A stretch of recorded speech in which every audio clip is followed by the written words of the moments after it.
मैं डॉक्टर गीता राय, सहायक प्राध्यापक भूगोल। आज हमारा टॉपिक है मत्स्य उद्योग। मत्स्य संसाधन को हम विश्व स्तर पर और भारत के स्तर पर डिस्कस करेंगे।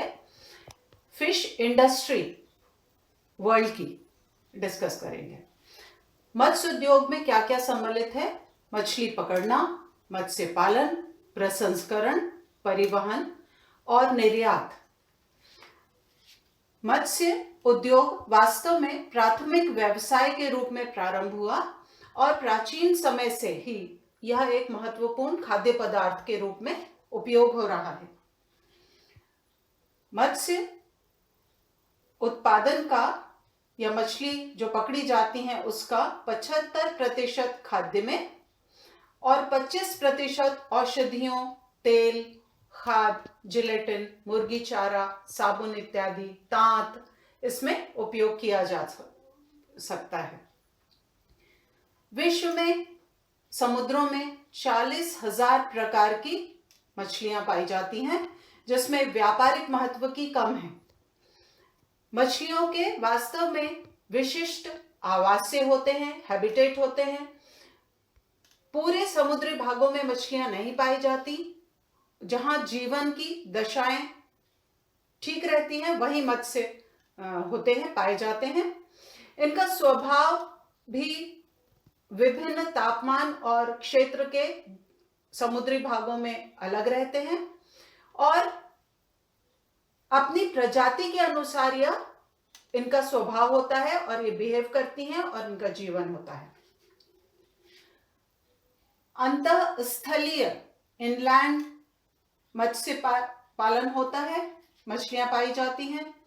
तटवर्ती या कोस्टल भागों में पकड़ी जाती हैं एवं खुले समुद्रों में, जिनको बैंक कहते हैं, वहां पाई जाती हैं। ये 3 प्रमुख क्षेत्र हैं जहां मछलियां पाई जाती हैं, मछलियों के क्षेत्र हैं। 84% सागरीय भागों में पाई जाती हैं और पकड़ी जाती हैं। 16% स्वच्छ जल की मछलियां पकड़ी जाती हैं। मत्स्य उद्योग में या मत्स्य संसाधन हेतु भौगोलिक दशाएं बहुत महत्वपूर्ण हैं। हम भूगोल में जो प्रश्न का उत्तर तैयार करते हैं, जिस किसी भी विषय को हम समझते हैं, उसका स्वरूप निबंधात्मक होना चाहिए। यानी एक भूमिका, मुख्य विषय वस्तु, निष्कर्ष और संपूर्ण बिंदु उसमें समाहित होने चाहिए। और भूगोल में हम देखते हैं कि भौगोलिक दशाओं का महत्व रहता है। तो मत्स्य के लिए भौगोलिक दशाएं, जहां पर्याप्त प्लैंक्टन पाया जाता है जो कि छिछले सागरों में पाया जाता है, जहां गर्म एवं ठंडी जलधारा के संगम क्षेत्र होते हैं, वहां प्लैंक्टन पाया जाता है। प्लैंक्टन वास्तव में मछलियों का प्रमुख खाद्य पदार्थ है, इसलिए जहां प्लैंक्टन प्रचुर मात्रा में पाया जाता है वहां मछलियां भी प्रचुर मात्रा में पाई जाती हैं। ठंडी जलवायु में मछलियां पाई जाती हैं। मत्स्य उद्योग के लिए बहुत आवश्यक है नाविक कला का विकास। विश्व के जो तटीय भाग थे, जैसे यूरोप, जहां नाविक कला का प्राचीन समय से विकास था, वे क्षेत्र वर्तमान में भी मत्स्य उद्योग के लिए बहुत महत्वपूर्ण हैं। अच्छा पोताश्रय होना चाहिए, बंदरगाह होना चाहिए, बाजार निकट होना चाहिए, क्योंकि निर्यात के लिए मछली एक ऐसा पदार्थ है जो शीघ्र सड़ सकता है, नष्ट हो जाता है, इसलिए बाजार का निकट होना बहुत आवश्यक है। अगर दूरस्थ क्षेत्रों में भी मछलियां भेजना है तो प्रसंस्करण करके, अगर तकनीकी विकास किसी क्षेत्र में है तो वह अच्छा निर्यात कर सकता है, मार्केटिंग भी अच्छी हो सकती है। तो ये भौगोलिक दशाएं हैं जो मत्स्य उद्योग के लिए महत्वपूर्ण हैं। अब हम आते हैं विश्व के मत्स्य क्षेत्र। शीतोष्ण कटिबंधीय क्षेत्र जो है वह विश्व के प्रमुख मत्स्य क्षेत्र हैं। उष्ण कटिबंधीय क्षेत्रों में कम मछलियां पाई जाती हैं और वह उनकी गुणवत्ता भी उतनी अच्छी नहीं होती। तो पहला हम देखते हैं जो क्षेत्र है उच्च मध्य अक्षांशीय समुद्र। विश्व का 73% उत्पादन यहीं से होता है। इसमें 25 देश संलग्न हैं। इसके 4 क्षेत्र हैं। पहला, उत्तरी प्रशांत महासागर, ताइवान से बेरिंग जलडमरू मध्य के बीच जापान प्रमुख उत्पादक क्षेत्र है, जहां संग्रहण होता है, मछलियों का पकड़ी जाती हैं। ठंडी गर्म जलधाराओं का संगम होता है यहाँ। विकसित क्षेत्र है, भूमि कम है, खाद्य पदार्थ का उत्पादन कम है, अर्थात बाजार बहुत बड़ा है, समीप ही है, इसलिए यह क्षेत्र बहुत महत्वपूर्ण है। दूसरा है उत्तर पश्चिमी प्रशांत महासागरीय क्षेत्र, संयुक्त राज्य अमेरिका, कनाडा के क्षेत्र इसमें आते हैं, जो कि कैलिफोर्निया से बेरिंग सागर तक विस्तृत है। तीसरा क्षेत्र है उत्तर पूर्वी अटलांटिक महासागर का क्षेत्र, उत्तर पश्चिमी यूरोपीय तट, विश्व का सबसे बड़ा क्षेत्र है, डागर बैंक, उथला मग्न तट है, यहाँ अनेक खाइयां हैं, चबूतरे हैं, यूरोप की नदियां नाइट्रेट फॉस्फेट बहाकर लाती हैं, जिसके कारण यहाँ प्रचुर मात्रा में प्लैंकटन होता है, इसलिए मछलियों की पर्याप्त भंडार यहाँ पाए जाते हैं। कुशल नाविक हैं, उच्च तकनीक है, क्योंकि विकसित देश है इसके चारों ओर, बाजार समीप है और बड़ा बाजार है, कार्ड हेरिंग मछलियां प्रमुख हैं। चौथा क्षेत्र है उत्तर पश्चिमी अटलांटिक क्षेत्र, न्यूफाउंडलैंड से कैरोलिना तट तक यह क्षेत्र विस्तृत है, मग्न तट है, इश्चुरी है, गर्म ठंडी जलधारा का संगम है। विकसित तकनीक इस क्षेत्र में है, बाजार है, कॉड, लॉबस्टर, हेडाक, हेरिंग, रोजफिश प्रमुख मछलियां हैं। अन्य जो क्षेत्र हैं विश्व के समुद्रों में, वह है उत्तर अमेरिका का गल्फ तट, विलुक्सी केंद्र है, प्रमुख केंद्र। दूसरा है भूमध्य सागरीय क्षेत्र, यूरोप और अफ्रीका के मध्य का क्षेत्र, इटली, फ्रांस, यूनान के तटीय क्षेत्र प्रमुख है। तीसरा विस्तृत क्षेत्र है उष्ण कटिबंधीय समुद्र, यह कम विकसित है मत्स्योत्पादन की दृष्टि से, कम स्वादिष्ट मछलियां हैं, कुछ जहरीली मछलियां भी पाई जाती हैं। इसके 3 क्षेत्र हैं। पहला, हिंद प्रशांत महासागर के संगम पर पूर्वी द्वीप समूह, बांग्लादेश और फिलीपींस। दूसरा है मैक्सिको की खाड़ी तथा कैरिबियन के छिछले समुद्रों में मछलियां पकड़ी जाती हैं। तीसरा क्षेत्र है पूर्वी मध्य प्रशांत महासागर के द्वीप। तो यह विश्व के मत्स्य क्षेत्रों का विवरण है, जिसकी भौगोलिक दशाएं इसको महत्वपूर्ण क्षेत्र बनाती हैं। अब हम देखते हैं भारत की नीली क्रांति।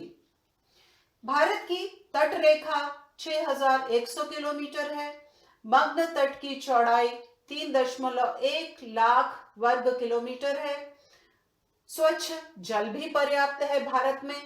तो समुद्री एवं स्वच्छ जल की मछलियां भारत में पाई जाती हैं। लगभग 1800 से अधिक मत्स्य जातियां भारत में हैं। कैटफिश, हेरिंग, पर्च, भारतीय सामन, ईल आदि मछलियां प्रमुख हैं। समुद्रिक उत्पादन का 72% पश्चिमी तट से प्राप्त होता है, जिसमें केरल प्रमुख है। पूर्वी तट से 28% मछलियां पकड़ी जाती हैं। भारत में मत्स्य उद्योग के विकास हेतु मत्स्योत्पादन स्टेशन बनाए गए हैं, गहन सागरीय मत्स्योत्पादन उपकेंद्र बनाए गए हैं, सुदूर संवेदी विधियों का उपयोग किया जाता है मत्स्य क्षेत्र ढूंढने के लिए। Central institute of fisheries Kochi में स्थापित किया गया है, जिससे विकास हो सके, प्रसंस्करण हो सके और आधुनिक तकनीक से इस उद्योग में लाभ प्राप्त हो सके। स्वच्छ जल की मछलियां पश्चिमी बंगाल, बिहार, असम, दक्षिण भारत की नदियों, तालाबों में पाई जाती हैं और पकड़ी जाती हैं। कटला, रोहिता, हिल्सा आदि अनेक प्रकार की मछलियां पूरे भारत की नदियों और तालाबों में पकड़ी जाती हैं। अब विश्व व्यापार, अंतरराष्ट्रीय व्यापार। जब हम किसी भी उद्योग के बारे में पढ़ते हैं तो अंतर्राष्ट्रीय व्यापार उसमें महत्वपूर्ण पक्ष होता है। संयुक्त राज्य अमेरिका, कनाडा, न्यूफाउंडलैंड, नॉर्वे निर्यातक हैं। आयातक हैं Britain, Germany, France, Italy, Spain, पुर्तगाल, चीन। जब हम किसी संसाधन का अध्ययन करते हैं तो उसका संरक्षण बताना, उसका संरक्षण समझना बहुत इंपॉर्टेंट बिंदु है। बीए फाइनल का जो सिलेबस है उसमें प्रत्येक संसाधन में संरक्षण बहुत महत्वपूर्ण बिंदु है। संरक्षण इसलिए क्योंकि मत्स्य जो है वह एक जीव है, मछली, और वह प्रदूषण से प्रभावित हो रही है। जलयानों द्वारा पेट्रोलियम एवं अन्य रसायनों का रिसाव, आणविक ऊर्जा निर्माण क्षेत्रों से प्रदूषण, जैसे जापान के तटीय भाग में जो आणविक रिसाव हुआ उससे मछलियों को नुकसान हुआ। औद्योगिक रसायनों और औद्योगिक वेस्ट से समुद्री प्रदूषण हो रहा है, जैसे पारा मछलियों के पेट में पाया जा रहा है। अगर ऐसा कंटेमिनेटेड प्रोडक्ट मनुष्य खाता है तो उसके स्वास्थ्य पर असर पड़ता है। सघन समुद्री यातायात द्वारा जीवों का कटना बहुत सामान्य बात है। अति दोहन, कुछ प्रजातियां विलुप्त हो चुकी हैं, कुछ विलुप्त होने के कगार पर हैं। इसलिए मत्स्य संसाधन का संरक्षण अति आवश्यक है। निष्कर्ष तौर पर हम कह सकते हैं, पृथ्वी पर भूमि सीमित है, विकास के साथ साथ कृषि भूमि कम हो रही है। मत्स्य खाद्य सुरक्षा की दृष्टि से बहुत महत्वपूर्ण कड़ी है। इसका संरक्षण, संवर्धन आवश्यक है। पोषण की दृष्टि से भी यह बहुत महत्वपूर्ण है। एक महत्वपूर्ण बात यह भी है कि शाकाहार और मांसाहार के द्वैत में कोई महत्वपूर्ण बात नहीं है।